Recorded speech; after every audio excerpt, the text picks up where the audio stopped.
ठड्डो dam Karachi के गडाब के रिहायशियों के लिए एक अनमोल तोहफा। पानी को इस्तेमाल करते हैं पीने के लिए और खेती बाड़ी के लिए। इसके अकब में एक बेहतरीन जबरदस्त हरा भरा फॉरेस्ट भी कैंप किया।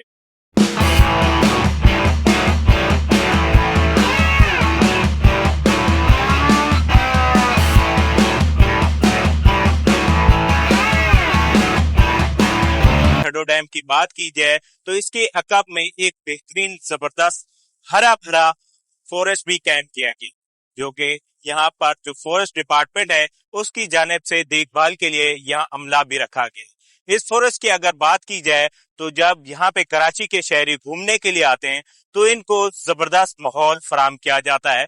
जैसे आप कराची वाले नागान, कागान या दीगर सूबों के अंदर वो घूमने फिरने के शौकीन अफराद जाते हैं तो यहाँ पर भी उनको एक जबरदस्त माहौल के अंदर घूमने को मिल जाता है।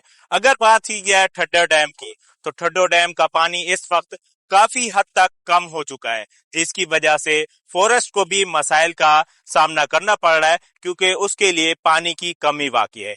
मजीद आइए हम इस ठड्डो डैम के हवाले से बताते हैं। की अगर बात की जाए तो काफी लंबा चौड़ा बनाया गया है, जिसको यहाँ पे इंजीनियर्स ने बड़ी महारत के साथ इस ठड्डो डैम को कुदरती तौर पे बनाया है ताकि जो बारिशों का पानी गडाब और इर्द गिर्द के इलाकों का पानी यहाँ ठड्डो डैम में जमा होता है और यहाँ से ये इस नदी के सामने अगर आपको दिखाए, ये सामने आपको एक फॉरेस्ट के बागात भी नजर आ रहे होंगे और ये जाता हुआ इस सामने एक गडाब की नदी है और नदी को क्रॉस करते हुए जो कि आप देखते होंगे जो बारिशों के दिनों के अंदर M9 वाटरवे के ऊपर पानी नजर आता है, लेकिन वहां पर कुछ काम करके उसको अलीर नदी के अंदर इस पानी को मुंतकिल किया जा रहा है ताकि जो M9 के रिहायशी हैं इस पानी से महफूज रह सकें। लेकिन अगर इस स्पिलवे के ऊपर आप आना चाहते हैं तो आज के दिन आपके लिए बड़े मुनासिब में इसको आके देख सकते हैं, लेकिन बारिशों के दिनों में अगर इस स्पिलवे पे आना आपके लिए मुश्किल होगा क्योंकि इस स्पिलवे के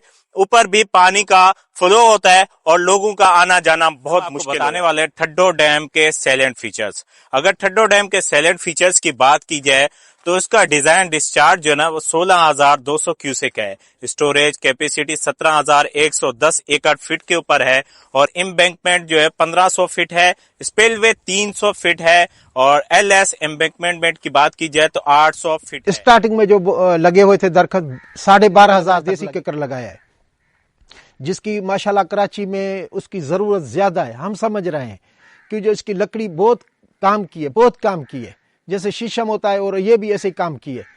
और उसके बाद में ये माशाल्लाह ये क्या नाम है मुशर्रफ साहब के दौर में ये जो हुकूमत ज़िले की बनी उन्होंने आके इधर सारा सिस्टम लगवाया और ये लगाया, ये कोनो वगैरह लगवाया। माशाल्लाह इधर तकरीबन 12,500 तक पौधे थे।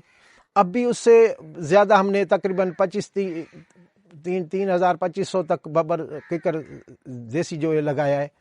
माशाल्लाह ये है उनका सिस्टम है। बाकी हमारे पास जो काम करने वाले हैं माशाल्लाह 4-5 मजदूर हैं और 3-4 चौकीदार हैं।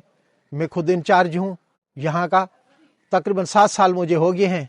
पहले हालात सिस्टम इसके आपके सबके सामने थे, लेकिन अभी माशाल्लाह आप देख रहे हैं जो मेरा जितने तक बस चल रहा है मैं अपनी कोशिश कर रहा हूँ तो सही से सही काम चले। अच्छा ये बताइएगा, ये डैम भी आपके सामने बना है तो डैम क्या समझते हैं, ये डैम का पानी जो बारिशों में आता है जी जी कितने दिन तक रह जाता है और इससे कितना फायदा होता है यहाँ के लोगों को? ये माशाल्लाह अगर ये नहीं होता तो फिर ये पोजीशन इनकी अभी इस मरतबा आप समझ रहे हैं जो बारिशें नहीं पड़ी तो कुछ दरख्त हमारे देख रहे हो ना तो बिल्कुल सूखे हैं, ये इस वजह से हुए।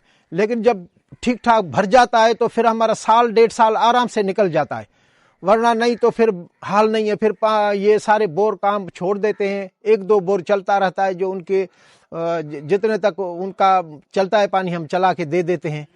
बाकी इस डैम के ज़्यादा से अब्दुल्ला शाह जो हुकूमत थी बेनज़ीर साहबा की CM था, ये संगे बुनियाद उन्होंने रखा था इसका डैम का। बलोच साहब थे वो भी माशाल्लाह इनकी बड़ी मेहरबानी है उन्हों की।